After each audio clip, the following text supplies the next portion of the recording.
Bueno, bienvenidos, bienvenidas y bienvenides a este webinario, a nuestro webinario número 11 de este año. Este webinario sigue al webinario anterior, es una serie de webinarios. En el anterior estuvimos trabajando sobre la palabra, sobre cómo volver a ocupar un espacio de palabra, cómo la palabra además es un espacio de sostén y de defensa para lo que estamos trabajando. Y en este webinario la consigna era cómo defender lo construido e imaginar un futuro.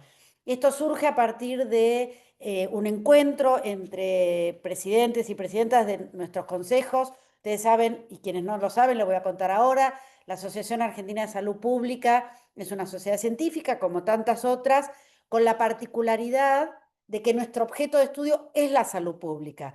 Entonces, aun cuando los equipos de salud en otras sociedades científicas, más biomédicas, quieren olvidarse, la salud pública es imposible olvidarse de que estamos atravesados por la dimensión del poder, por la dimensión política y política no partidaria, pero sí en términos de distribución del poder y de la toma de decisiones, quién tiene la palabra y quién no, y también a los procesos democráticos y a los procesos sociales y económicos que atraviesan a nuestro país. Y no solamente es porque no queremos hacernos cargo de eso, sino porque esta comisión directiva tiene una firme vocación de hacerse cargo de esto. Queremos en nuestra estructura reproducir lo que queremos hacer. Entonces, además de estar inaugurando y fundando nodos provinciales, porque además para quienes formamos parte de la Asociación Argentina de Salud Pública, la dimensión federal es clave. También esta dimensión en donde quienes quieran militar y llevar la bandera de algún tema puedan hacerlo, y para eso se forman consejos. Quienes quieran asociarse y formar un consejo van a ser bienvenidos y bienvenidas. Hay hasta ahora 22 consejos temáticos con quienes además nos juntamos, conversamos y discutimos cuáles son las mejores estrategias y cuáles son las mejores maneras de sostener y sostenernos en este momento y en estos momentos tan difíciles que nos tocan vivir. Entre estos surgieron estos dos webinarios, como muchos otros, digo, surgen todos de estas red de conversaciones que es la asociación, y en este webinario en particular además surgió por impulso de Enrique Abellá Gilardón, que es quien preside el Consejo de Nutrición Pública y que además siempre está aportando ideas y empujando y además comprometiéndose con el cuerpo. Y preocupado estaba Enrique, sobre todo por uno de los temas que a él más le preocupan, que tiene que ver con la alimentación.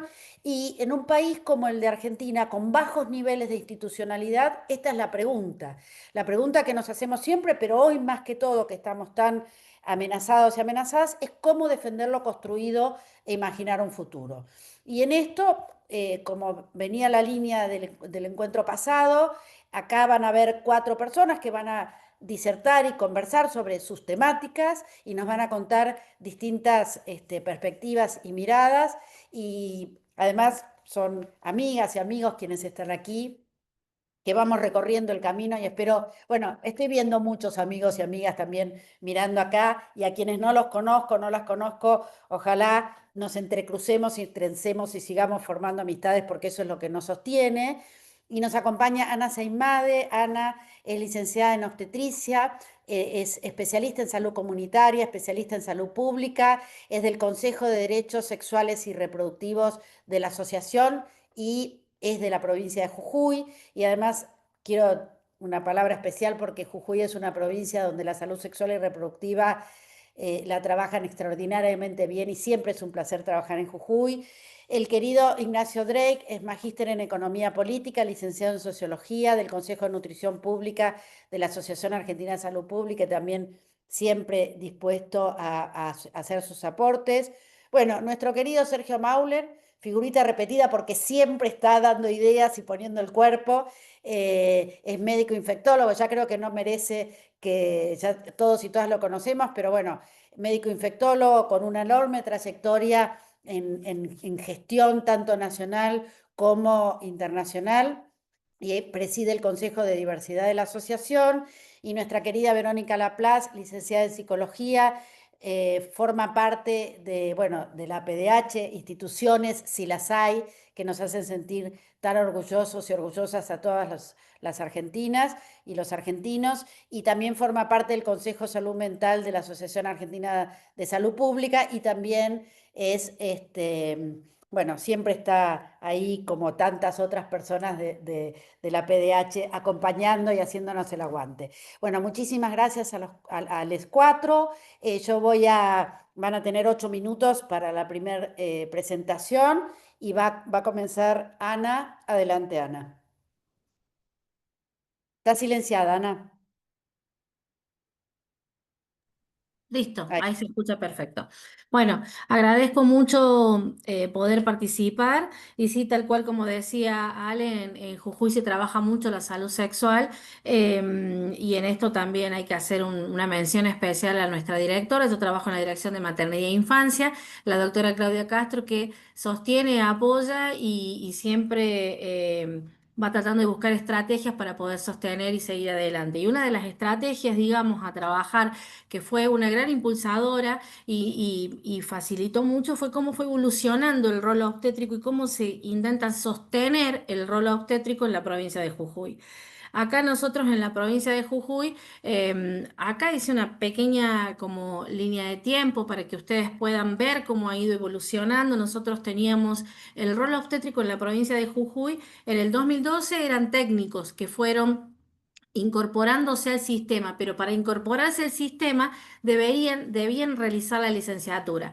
Esta licenciatura se hace a través de la Universidad de Entre Ríos, donde cada uno fue acompañando, como digo, por el Ministerio de Salud, ¿sí? Y hubo una resolución ministerial en la cual estaban las incumbencias que podían, todo lo que podían realizar los obstétricos en la provincia, que estaba reducido en un primer momento, ¿sí? Era muy reducido y era más sostenido lo que tenía que ver con eh, embarazo, parto. Y la parte de salud sexual no estaba incluido. Cuando se empieza a trabajar con el ENIA, ¿sí? Que es a partir del 2018 en la provincia, se trabaja con dos departamentos muy importantes, que es el departamento Manuel Belgrano y el departamento de San Pedro. Ahí había dos equipos de salud que trabajaban, en cada uno de los equipos tenían un obstétrico. Y este obstétrico lo que hacía era dejar capacitación instalada en cada uno de los lugares. ¿A qué me refiero? Capacitación instalada en la consejería en opción, capacitación instalada en poder capacitar a las obstétricas de las regiones para que puedan hacer la colocación de los LARC, los métodos de larga duración, como implante, como DIU, como SIU, y ser replicadores en sus lugares para esto.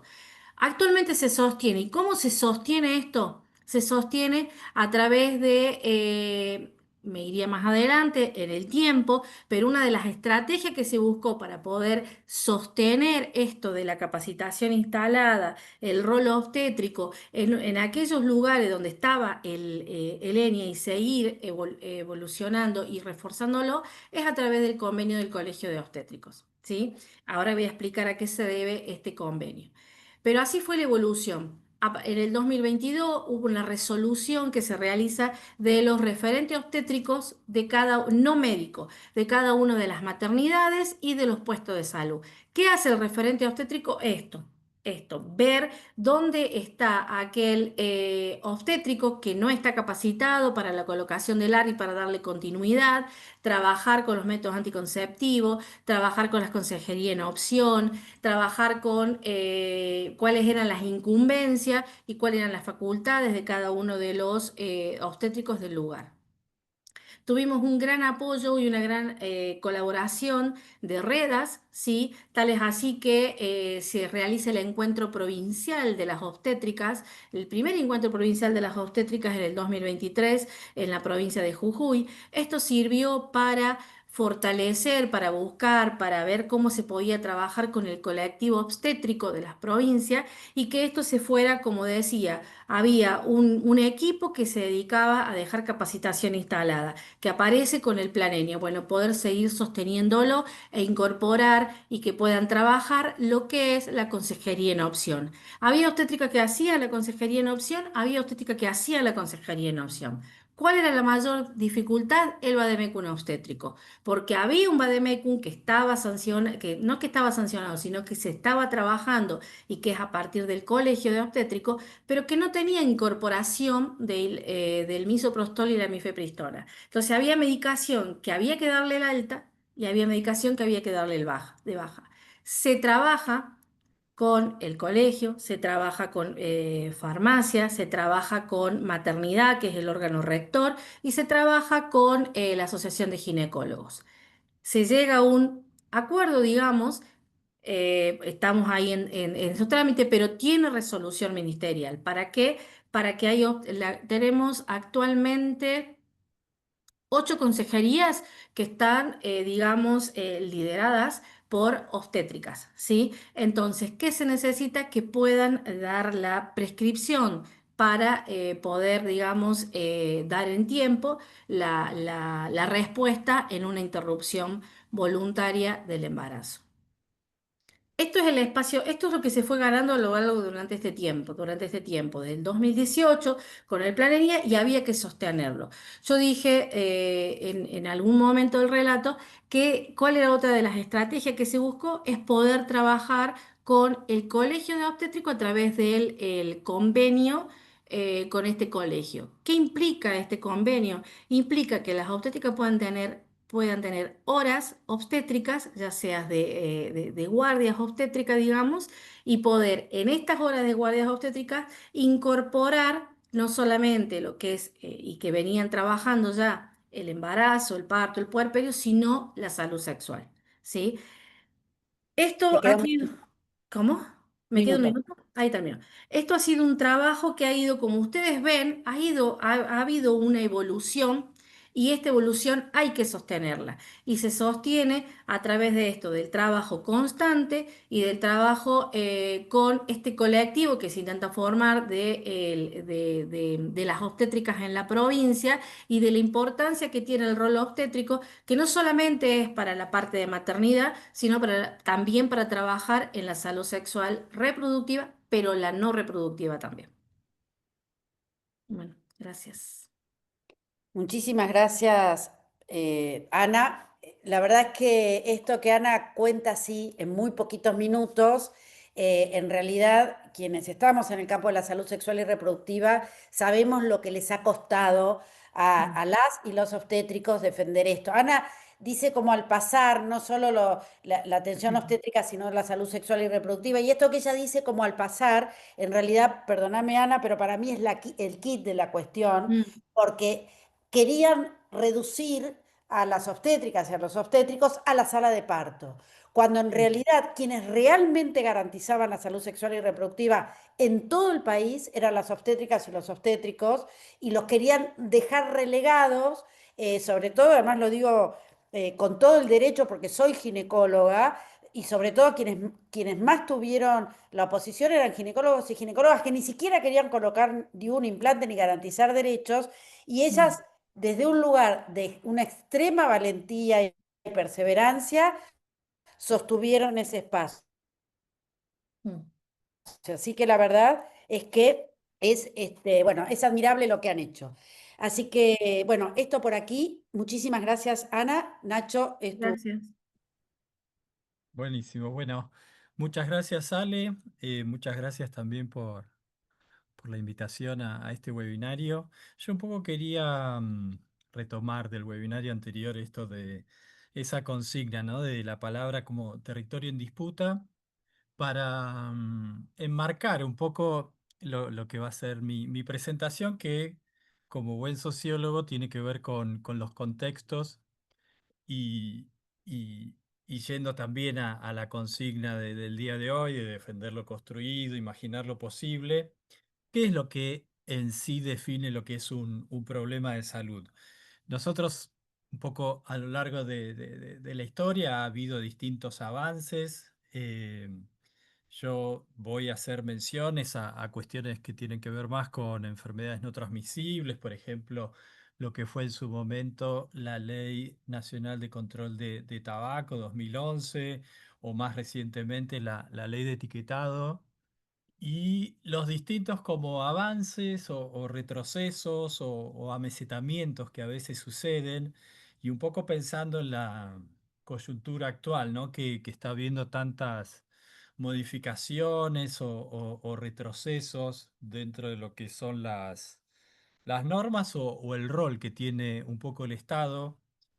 Me parece muy importante todos estos temas de salud, de problemas de salud, la definición de los problemas de salud, enmarcarlos en un corpus de derechos humanos.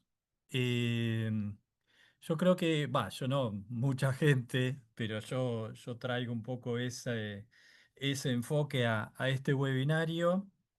Uno para avanzar y justamente efectivizar derechos, no es solamente una discusión de una ley una ley, una normativa, lo que sea, en un momento dado del tiempo. Uno, justamente para dar fuerza a esta idea de definir lo que es un problema, lo enmarca en un corpus de derechos humanos, que en ese sentido, en Argentina, bueno, en otros países, pero bueno, estamos hablando de salud pública acá en el país, eh, todo lo que son los tratados internacionales, desde el año 94 con la reforma de la Constitución, tienen rango constitucional. Eh, Uno puede apelar justamente a este tipo de tratados para defender, enmarcar y, y sostener lo que es, en este caso, el derecho a la salud, en particular, evitar o llevar adelante políticas que hagan prevención o que la enfermedad no avance o que no se desarrolle, bueno, como uno lo quiere enmarcar. Pero en esto de defender lo construido, también y enmarcado, ¿no? En este corpus de derechos humanos, hay que tener en cuenta que muchos de los factores que inciden en las enfermedades no transmisibles colisionan con lo que se denomina determinantes comerciales de la salud, que en muchos casos tienen que ver con determinadas actividades económicas, determinadas corporaciones. Creo que el más conocido por historia y por análisis y por las consecuencias que ha tenido es, por ejemplo, la industria tabacalera. Uno también podría enmarcar a cierta industria alimentaria. Uno cuando habla de este tipo de industrias está hablando más bien de corporaciones que tienen un peso importante en lo que es el consumo cotidiano de los habitantes de este país y de muchos otros países. Entonces, básicamente, con esto de enmarcar qué es lo importante, uno cuando propone o defiende políticas públicas o políticas sanitarias, muy importante utilizar la mejor evidencia disponible. La mejor evidencia disponible libre de conflictos de interés, porque uno justamente cuando discute o pelea por el avance de determinadas políticas se encuentra con argumentos, contraargumentos, con frenos, trabas, todo lo que se denomina interferencia de la industria, que tiene millones de estrategias para frenar políticas públicas, o sea, para frenar el avance incluso en la implementación. Por eso, como estrategia para que sostenerlo o defender lo construido, esto de siempre tener en cuenta la mejor evidencia disponible, libre de conflictos de intereses, porque justamente parte de la estrategia de la industria es aportar papers con sesgos, con cierta intencionalidad para desarmar el argumento de determinadas políticas. Por ejemplo, en un momento dado se decía, no, bueno, que en realidad no era tan grave fumar y que no tenía tantas consecuencias o que el cáncer de pulmón se debía a otras razones o las cuestiones genéticas.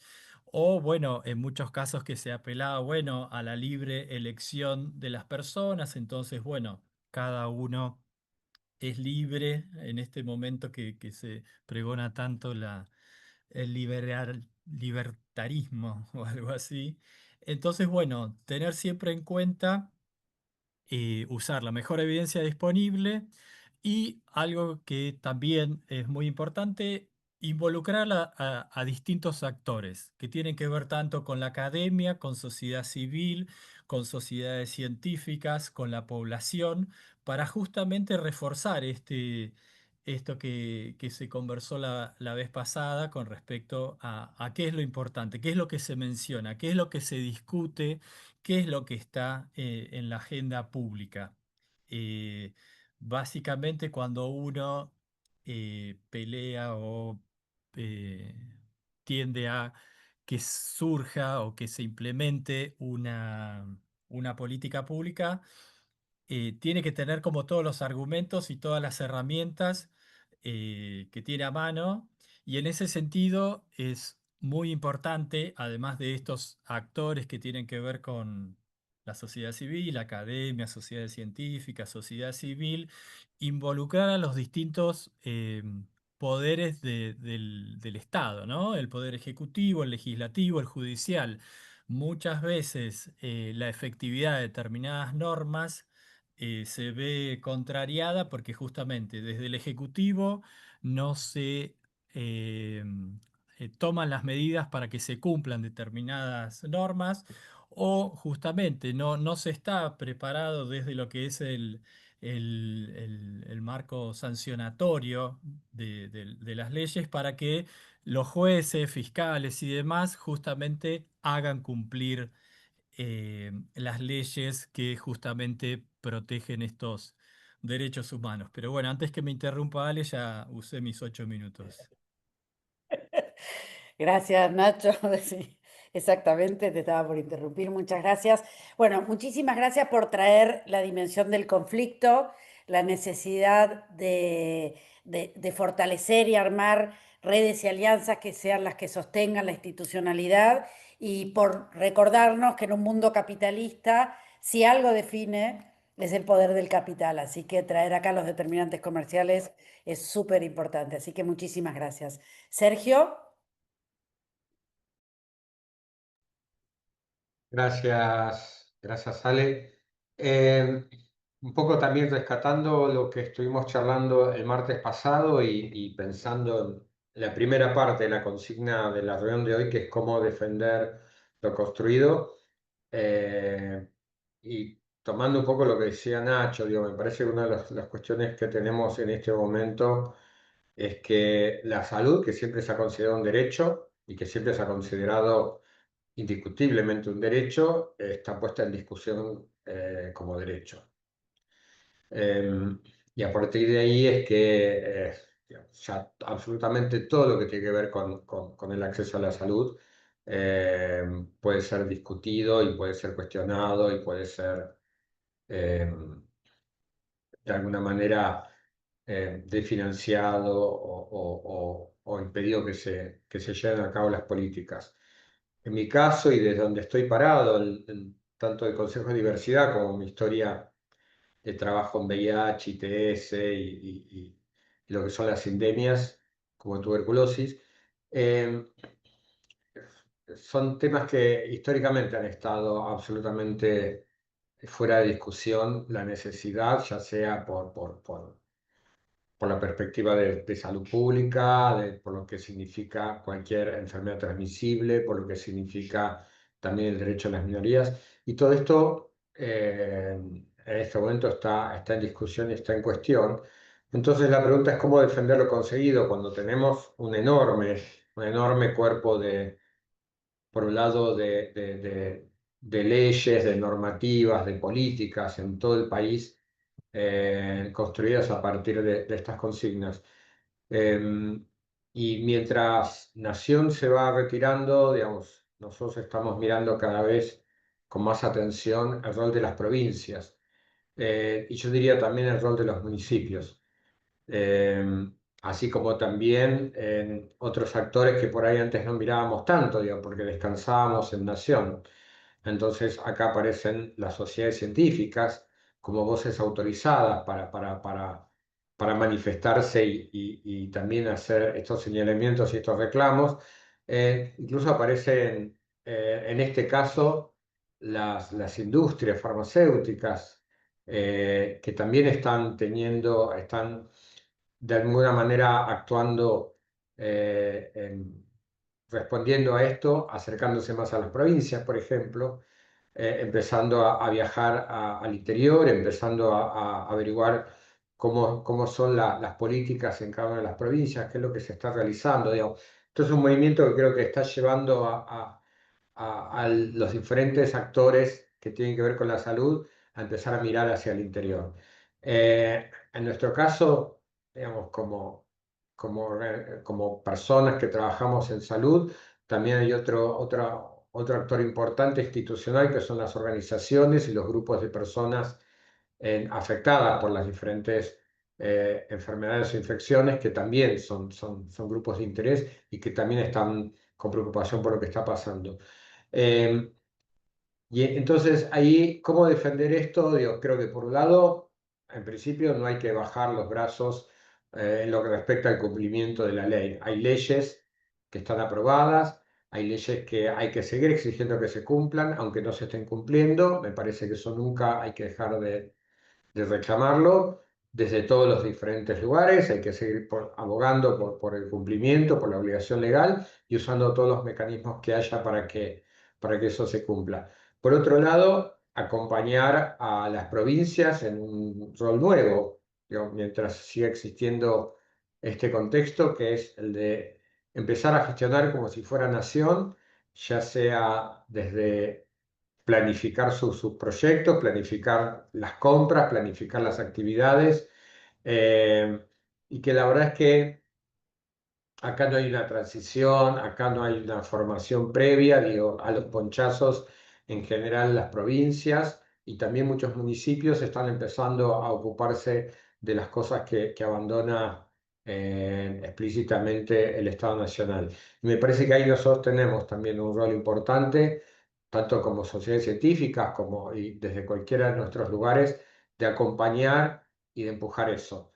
En mi experiencia es que en el interior, no solamente en las capitales de las provincias, sino en muchos de los municipios, siguen preocupados, siguen considerando la salud un derecho, siguen preocupados por lo que pasa, en mi caso, por la medicación de VIH, por los insumos preventivos, por las prestaciones para las personas trans, por todo lo que sea los insumos de salud sexual y reproductiva, particularmente, como mencionaba Ana, el tema del acceso a IVE y a ILE. Entonces, me parece que en cómo defender en este momento lo conseguido, yo creo que por un lado, usar todas las herramientas disponibles para pedir, reclamar y exigir al Estado Nacional que cumpla con las leyes, que cumpla con su rol, y por otro lado, dar apoyo y acompañamiento a las provincias. No hay que dejarlas solas, me parece que son quienes en este momento están garantizando eh, como pueden, con lo que pueden y con la formación técnica que tienen, que no era la que se requería para sus puestos ni para su lugar de trabajo, ocupando el rol que deja vacante Nación. Entonces, hay muchos lados, hay voluntad política, hay equipos que siguen trabajando en los temas, que siguen trabajando con el enfoque de derechos, que siguen trabajando codo a codo con las comunidades y las organizaciones sociales. Entonces, creo que tenemos una enorme tarea desde ese lugar, por trabajar, digamos, como decía Sale antes, esto de ir construyendo los nodos provinciales de ASAP, también desde esos nodos provinciales empezar a ver cómo podemos ayudar, en donde no se han producido todavía, pero hay personas de ASAP que son parte de esas provincias también, acercarnos y ver cómo podemos darles apoyo. Digamos, básicamente viendo qué necesitan, digamos, qué es lo que hay que fortalecer y también generando redes. Digamos. Sabemos que hay mucho conocimiento, incluso entre las provincias, no es necesario siquiera que sea gente de Buenos Aires o gente que ha estado en la gestión nacional que necesite que sean quienes estén ahí dando apoyo. Pero sí es importante, más que nunca, armar las redes y generar esos contactos. Hay vínculos que vienen de antes, pero que tenían otra lógica, una lógica de un país donde había un órgano rector y un órgano que cumplía con las leyes nacionales, que en este momento no está presente. Eh, También no hay que olvidar los otros subsectores, donde me parece que es importante acercarnos. Las obras sociales, la medicina prepaga, digamos, el órgano rector del Estado Nacional no solamente tenía que ver con el sistema público, sino que cumplía una rectoría que tenía que ver con todos los subsectores. Eso tampoco lo tenemos que olvidar porque ahí también hay Tiempo, necesidades. Hugo. Sergio. Gracias. Hay necesidades y hay en muchos casos búsqueda de apoyo y de acompañamiento. Entonces, yo creo que hay todavía un enorme margen para poder trabajar y sostener lo que ganamos. Y creo que tanto de ASAP como desde otros espacios institucionales podemos ser parte de esa red de apoyo para que no se caiga. Gracias. Muchísimas gracias, Sergio. Gracias. Me vino, mientras te escuchaba, me vino a la mente algo que decía Mario Testa, el querido Mario Testa, que decía, cada quien tiene su cuota de poder y quien no la usa la entrega. A mí me iluminó siempre muchísimo y me parece que es esto. Y me acuerdo que uno de los primeros webinarios que hicimos cuando comenzó esta gestión fue el actual presidente de la Asociación Brasilera de Salud Colectiva, Rómulo Páez, que me acuerdo que empezó diciendo, no van a romper todo, no van a poder romper todo, y también contando su experiencia brasilera, dijo, empiezan a emerger otros actores, que era lo que vos decías, Sergio, empiezan a emerger otros actores, y entonces yo pensaba cómo también ser menos reactivos y reactivas, y también pensar qué nuevas estructuras podemos pensar, ¿no? Digo, ¿de qué otra manera podemos repensar este sistema de salud que, bueno, que cada vez se fragmenta más, pero que quizás sea la oportunidad de pensar algunas nuevas estrategias? Gracias, Sergio. Verónica, adelante. Buenas tardes a todos, a todas. Bueno, gracias Ale, gracias a la SAP por generar estos espacios de conversación que, bueno, que buscan ser un lugar donde circule la palabra y se ponga en valor. Yo digo que es un valor que articule pensamiento y acto, ¿no? Y acción. Porque en estos tiempos tan atroces el pensamiento tiene que ser un pensamiento en acto. Y pensaba que en nuestro país, en el momento actual, para muchos y muchas, estamos asistiendo al retorno del horror, voy a decir así, con un aumento inusitado de la violencia política y una legitimación del rechazo al semejante. Y cuando digo semejante me refiero a ese otro, a esa otra, que es a la vez mi par y también mi diferencia. Y lo que estamos observando en estos momentos es que es ese punto de diferencia que se rechaza de un modo absoluto, produciendo por un lado la ruptura de los lazos, la ruptura de lo colectivo, y por el otro lado la entronización de las individualidades y la vuelta del sálvese quien pueda. A tal punto, quiero decir, que escuchamos a un funcionario hace muy poquito del gobierno nacional decir algo así como: si una familia tiene un hijo con discapacidad, no es un problema del Estado, sino de la propia familia, ¿no? Lo dijo el propio director de la ANDIS. Desconociendo de un modo brutal, digo yo, no solo las responsabilidades que le tocan como agente del Estado en procura de garantizar derechos, sino también que la discapacidad se encuentra en lo social, no en la persona. Y por lo tanto, sí es un problema del Estado, que además se encuentra comprometido a garantizar derechos por normativas nacionales e internacionales, que es un poco lo que venían planteando los compañeros anteriormente y la compañera. Digo que asistimos a políticas de la crueldad, a políticas de destrucción del Estado en su rol de garante de derechos y de promotor de institucionalidades que permitan regular las relaciones de poder. Justamente porque se trata de un Estado que desconoce la independencia de la justicia del Ejecutivo bajo la creencia de un poder omnímodo que ignora las legalidades. Y esto, quiero decir, produce mucho sufrimiento. Y nos encontramos, ya que estoy hablando desde salud mental y como trabajadora de salud mental, con un incremento de los padecimientos subjetivos que se expresan de diferentes modos. Aumento de los consumos problemáticos, quiero decir, no solo de sustancias, multiplicación de intentos de suicidio o suicidios consumados, jóvenes sin proyectos de futuro, adulteces mayores subyugadas por la violencia del propio Estado, etcétera, etcétera. Y quiero retomar también lo que decía una compañera del Consejo de Salud Mental la semana pasada, Marcela Armus. Ella decía que se observa, y es así, un hartazgo, una desilusión, un aplastamiento subjetivo en gran parte de aquellos que demandan un espacio de escucha. Yo soy trabajadora de salud mental en el ámbito público y esto se observa mucho. Y ella decía, me pareció muy, muy hermoso esto, que es nuestra tarea como trabajadores de salud mental reivindicar permanentemente la capacidad de volver a recuperar psiquismos solventes, no acechados, no aplastados.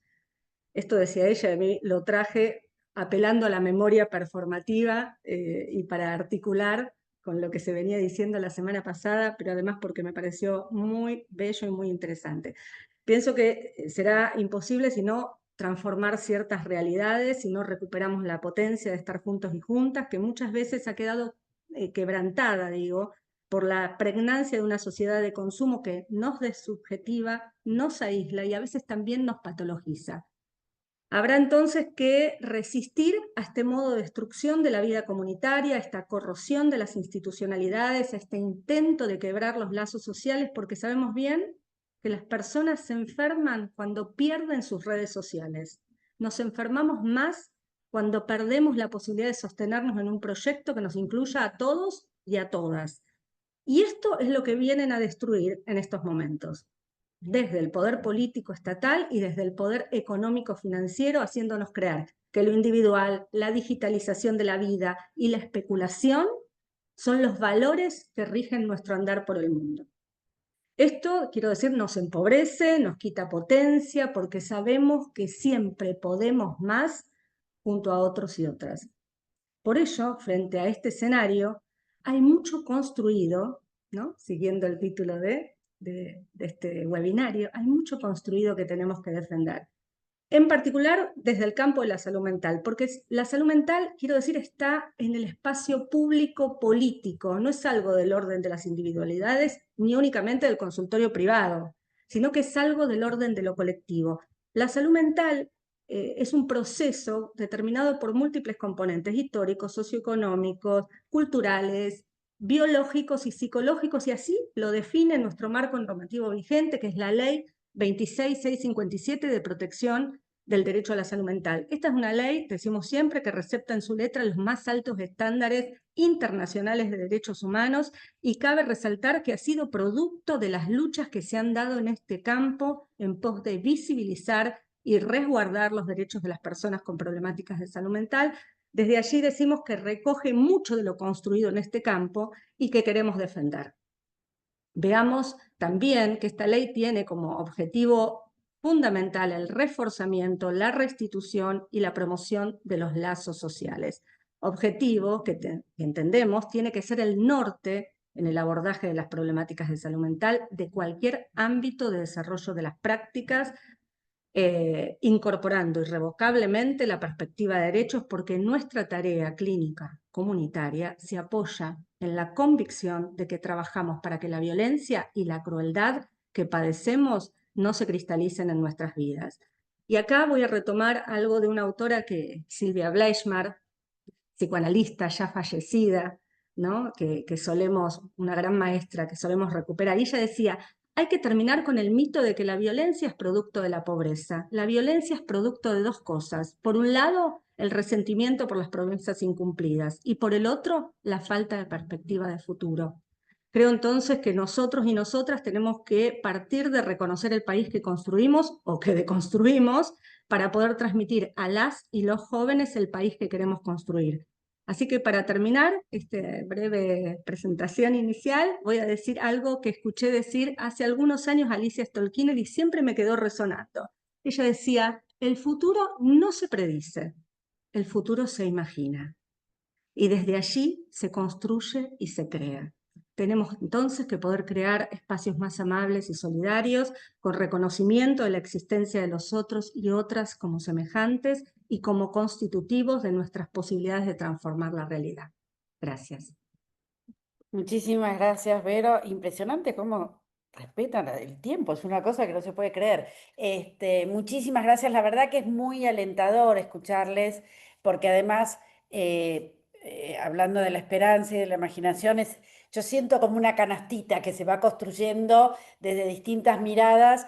Y bueno, esto que vos trajiste junto con Nacho y bueno, con Ana y con Sergio, el tema de las normativas, digo, todavía en Argentina podemos estar muy orgullosos y orgullosas de lo que tenemos y de lo que construimos. Entonces, sostener lo construido es primero mirar lo construido.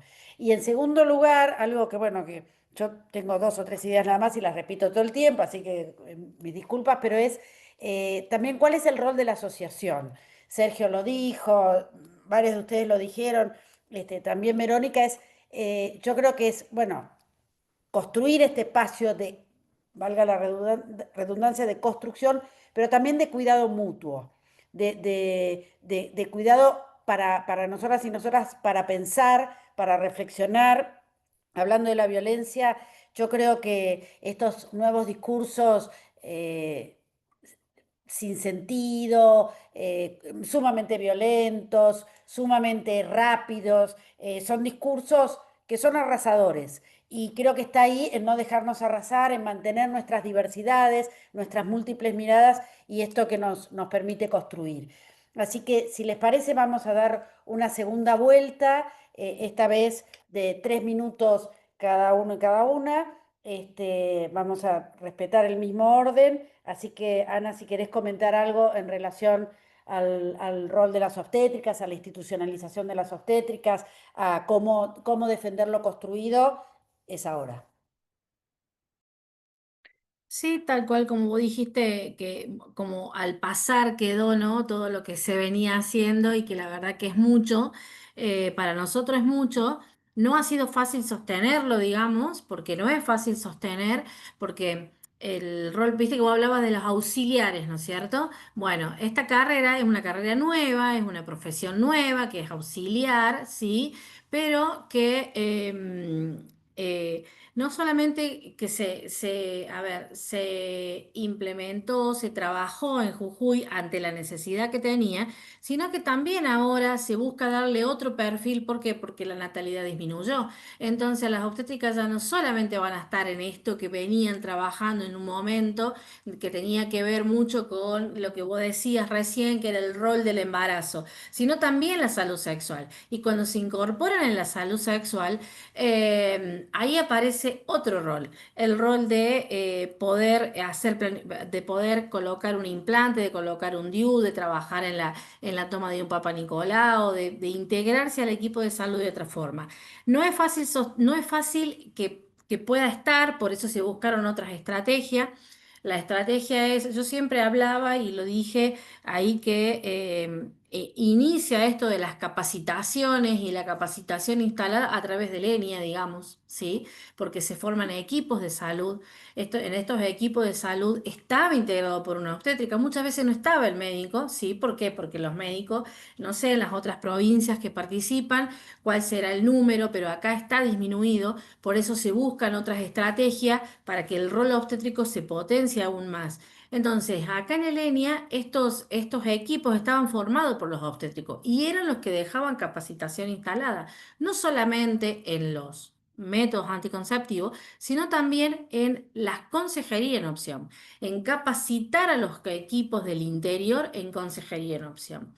Entonces, a mí me parece eso súper importante. También me quedó mucho lo que hablaban esto de decir ¿Qué rol ocupe la asociación, decías, ¿no? ¿Qué rol ocupa en esto? Y yo lo nombré y lo dije, nosotros tuvimos mucho acompañamiento y vos lo sabés, Ale, que el acompañamiento que ha habido, digamos, muchas veces de asociaciones como obviamente la asociación, como Redas, digamos, que nos han colaborado y nos han ayudado para sostener y para jerarquizar. No solamente el rol de los obstétricos, sino esto, sostener cómo hacemos con los métodos anticonceptivos, cómo hacemos para dar respuesta a la comunidad que nos pide, que nos demanda. ¿Cómo se hace? Bueno, creamos un consultorio de demanda espontánea. ¿Qué es la del consultorio de demanda espontánea? Todos aquellos donde no reciben respuesta saben que hay un consultorio de demanda espontánea que atiende, obviamente, como se dice, a demanda, ¿sí? ¿Y Tiempo, Ana. quién lidera ese consultorio de demanda espontánea? Una obstétrica. Gracias. Esto igual lo digo antes, antes de que entráramos con Sergio, yo fui, no Sergio no, yo fui un chiste de mal gusto, que cuando yo era joven, todas las profesiones que no eran médicas eran auxiliares de la medicina, Auxiliares, sí. auxiliares de la medicina. Y la verdad es que a mí me doy cuenta cómo perdíamos. Esa necesidad de poner jerarquías, quién está arriba y quién está abajo, es una pérdida absoluta en vez de pensar qué aporte distinto hace. Me parece Claro. que gracias Ana por traer esto de vuelta. Nacho, adelante, 3 minutos. 3 minutos en el aire. No, quería rescatar un poco lo que habían dicho antes. Por ejemplo, esto que decía de Sergio, ¿no? De a veces salud como una mercancía, o esto que mencionabas vos del individualismo en estos tiempos de triunfo, llamémosle, del neoliberalismo, del individualismo y de solamente uno.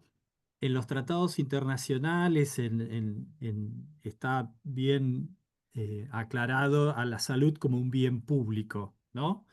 Eh, ma- y, y algo que me gustaría como acompañar en esto, de que está la letra del tratado, de las convenciones, de lo que se avanzó en términos, llamémosle, de civilización, pero que esto hay que defenderlo en el día a día.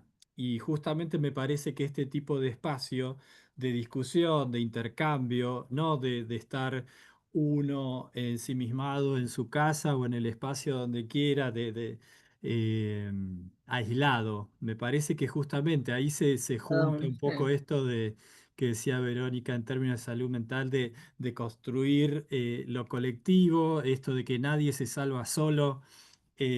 Mientras los escuchaba, se me vino a la mente esto de que el primer signo de civilización no fue inventar el fuego, la rueda, sino encontrar un resto de un ser humano que se había quebrado y que había sobrevivido. O sea que comunitariamente se organizaron para cuidar a esa persona que no podía andar sola en esa época, sin medicina, sin recursos, sin nada, pero que se vio que vivió unos cuantos años más gracias al cuidado del entorno.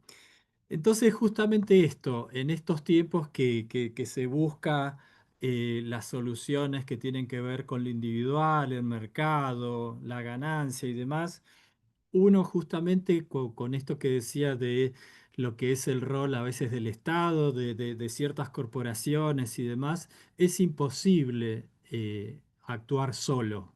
No, no sirve actuar solo. Más allá de esto de la salud mental, en términos de poder instrumentar algo, quizás estamos en un momento de repliegue. Bueno, ahí lo veo al compañero Marcos Caviglia, que desde lo territorial, desde barrios de pie, se mide y se trata de dar luz y de comunicar todo lo que es la situación nutricional en barrios populares, ¿no? Cómo recuperar esto, el metro cuadrado, y no solo, sino justamente con todas las capacidades, creo que todos suman en términos de lo que decía antes, ¿no? Decir, bueno, con la mejor evidencia posible, con el trabajo territorial, con la participación de los distintos actores, enmarcándolo como un derecho humano, pero ejerciéndolo justamente en el metro cuadrado que a uno le toque ejercer. Y bueno, esto de cómo, de vuelta, nadie se salva solo, la salida es colectiva y creo que es lo más, volviendo a la anterior de la palabra, es lo más quizás antihegemónico que podemos sostener en este tipo de espacios y sobre todo discutiendo salud pública, ¿no? Que inevitablemente necesitamos a un otro u otros. Muchísimas gracias, Nacho. Sergio. Bueno, yo sigo, mi neurosis me exige eso, seguir con la segunda parte de la conversación, que es imaginar un futuro. Eh, eh, Más allá de que imaginar es el primer paso para construirlo, digamos, claramente el futuro debería ser recuperar la rectoría y el rol nacional y cumplir con las leyes. Pero fuera de eso, imaginar el futuro de acá en adelante, pensando en lo que estamos sosteniendo, creo que, como mencionaste antes al pasar, esto también es una oportunidad, porque nos está obligando a repensar cómo esto de cómo sostener lo ganado también nos está obligando a pensar, bueno, con quienes quedamos, juntarnos y ver cómo seguimos. Eh, y en ese sentido, me parece que, aunque estemos obligadas y obligados a pensar un futuro sin un Estado nacional que responda a sus obligaciones, también podemos imaginarnos un futuro donde podamos rescatar todas las voces. Mi experiencia por el trabajo que estoy haciendo ahora, yendo a las provincias, es que hay en este momento una apertura, justamente por la necesidad de estos nuevos roles, para poder juntarse, escuchar a los otros actores, eh, sumar partes interesadas. Entonces, me parece que más allá de que en algún momento se pueda recuperar el rol nacional y se cumplan las leyes que no se están cumpliendo, también tenemos un aprendizaje en este momento, que es todo lo que estamos construyendo ahora sin el Estado Nacional, digamos, lo tenemos que seguir sosteniendo y sumando. Me parece que no tiene que ser solamente en este momento para superar la crisis que nos genera la desaparición del Estado Nacional y esto de empezar a juntarnos y buscar alternativas, sino que tiene que ser una modalidad para futuro también. Porque estamos conociendo lo que está haciendo otra gente, estamos juntándonos para tratar de dar más fortaleza, y yo creo que esto no tiene que ser solamente una solución de momento, sino que se tiene que instalar como un nuevo modelo de trabajo. Digo. Creo que esto permite que haya un poco menos de desconfianza con las organizaciones, que funcionarios y funcionarios estén más dispuestos a escuchar no solamente a las sociedades científicas, a las ONGs, a las agencias de Naciones Unidas, digamos, a quienes tienen algo más que aportar y sumar, digo, están incluso enterándose de quienes más están trabajando en su territorio y que hasta ese momento no los tenían en cuenta. Entonces, pensando en cómo imaginar un futuro, digo, yo quiero un futuro donde vuelva el Estado Nacional a cumplir su rol, pero que también todo esto que estamos construyendo ahora en conjunto, quienes quedamos tratando de sostener lo que Nación abandonó, siga trabajando y siga participando de manera articulada. Digamos, no pensemos esto solamente como una solución de momento, sino como una nueva manera de empezar a trabajar a futuro. Muchísimas gracias, Sergio. La doctora Quintana de Neuquén dice, el desafío será convencer que los cuidados son mejores cuando son comunitarios. ¿Cómo hacemos en estos tiempos pandémicos donde el individualismo es hegemónico? Creo que las barriadas populares lo tienen más claro, por su acción constante, presente, amorosa y vital. Pero hay que valorizarlos en los otros estratos sociales para que sea un futuro mejor para todas las ciudadanías. Es cierto, absolutamente cierto, doctora. Muchas gracias. Verónica. Bueno, ahí me quedo con doctora M.M. Quintana. Hermoso lo que escribió. Gracias. Maru, entre Eh, los conocidos. Maru, Maru. Maru, claro, porque dice M.M., yo no la conozco. Está de Bueno, yo voy incógnito. a seguir un poco en esa línea, que Perdón, un es poco la lo... única que saludó a Enrique Abellá. Apenas entró, solo la saludó a ella. Quiero decir, Maru, gracias. Entonces, un poco en la línea, ya anteriormente dije bastante acerca de esto y yo como típica mentalera voy a, antes finalicé con Silvia Bleichmar, o casi ahora voy a comenzar esta segunda parte con Fernando Ulloa, otro maestro psicoanalista, ya fallecido como Silvia, que ambos nos han dejado una herencia conceptual enorme para pensar estos tiempos, y voy a usar justamente para caracterizar estos tiempos un concepto de Fernando Ulloa que es el síndrome de padecimiento. No sé si lo escucharon. Él decía que este síndrome era el que sucede cuando un sujeto o una comunidad se resignan frente al sufrimiento. Y lo primero que se pierde es el coraje, decía él. Un paradigma del síndrome de padecimiento es la cultura de mortificación que abarca a grandes sectores donde la queja no se eleva a protesta, sino que se muestra como resignación. Y en estos términos, una clínica de la salud mental será, decía él, cómo lograr que alguien salga de la resignación que genera padecimiento para pasar a la pasión de la lucha, para trazar nuevos movimientos y que el cuerpo recupere su contentamiento, decía él. Y esto digo yo que no es de otro modo que colectivamente, así que la verdad que no es posible pensar una estrategia colectiva sin escuchar, ¿no?, a los actores sociales. Por ahí también creo que Ignacio, Nacho, casi te digo con confianza, también hacía mención, ¿no?, sin escuchar a los actores sociales que estamos haciendo frente a las diferentes formas de subjetivación, a la crueldad con la que se manejan desde la cúpula del gobierno. Y de este modo, desde otro de los espacios de representación que habito, además de la PDH, que acá hay varias compañeras y compañeros, que es el CCH, así le decimos al Consejo Consultivo Honorario, y está por ahí mi compañera Diana Escorza de Córdoba, que es la vicepresidenta del CCH. Desde allí venimos articulando con trabajadores de los hospitales de Bonaparte y del Garrahan, ¿no?, porque sabemos muy bien del impacto subjetivo de los despidos, la angustia por la no entrega de medicamentos, la incertidumbre respecto de la conservación o no del trabajo, el hambre, etc. Así que digo que una posible estrategia será recomponer los lazos de solidaridad frente a un gobierno que niega las necesidades del pueblo y apelar también, que no lo mencionamos, a la construcción colectiva de una memoria que combata la indiferencia, el olvido y la renegación de estos hechos. La memoria, entonces, para mí, para nosotros, para muchos de nosotros, es condición de posibilidad, no solo para la elaboración de lo traumático, sino, porque el cuerpo colectivo no puede rescatarse de lo traumático, sino hay ejercicio de la memoria, develamiento de la verdad y vigencia de la justicia. Gracias. muchísimas gracias, Vero. Estamos justo con el tiempo.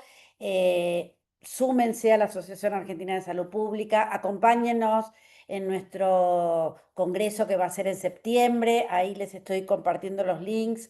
Esta es una manera de estar, de compartir, y simplemente voy a terminar con un párrafo de Ernesto Sábato que dice: las personas encuentran en las mismas crisis la fuerza para su superación. Así lo han mostrado tantos hombres y mujeres que con el único recurso de la tenacidad y el valor lucharon y vencieron las sangrientas tiranías de nuestro continente. El ser humano sabe hacer de los obstáculos nuevos caminos porque a la vida le basta el espacio de una grieta para renacer. Armemos grietas, busquemos esas grietas y sigamos juntos y juntas. Muchísimas gracias, Ana, Sergio, Nacho y Verónica. Muy inspiradoras sus presentaciones. Muchas gracias a todos y todas. Enrique, también te saludamos, aunque vos solo la saludes a Maru, pero también te saludamos.